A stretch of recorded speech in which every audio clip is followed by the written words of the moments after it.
maximum price, if I'm representing the seller, this is my advice to sellers. The business has to be stable. It has to be stable or growing. If I see like a major loss of a customer, major loss of a key employee, it's going to be really hard to get past that. I mean, employees come and go all the time, but if they lose a key customer, that's going to be tough to explain. So the trend has to be okay or good. It has to be at least flat. And then the business has to be able to survive. The test that I use is, can the owner take a 3-week vacation? Can the owner go away for 3 weeks and the business still run? If the owner can't do that, then the business is probably not in great shape. You know, the business needs to really be able to run.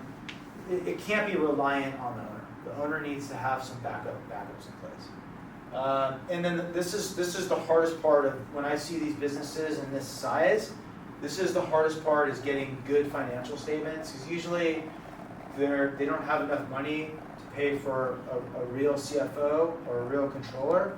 So they get a bookkeeper that's typically, you know, not super experienced, not that savvy, or they do it themselves and they make a lot of mistakes. And then when you look at the tax returns, it's totally different than the reports that I get. So it's like, what's the story here? It's really hard to figure out.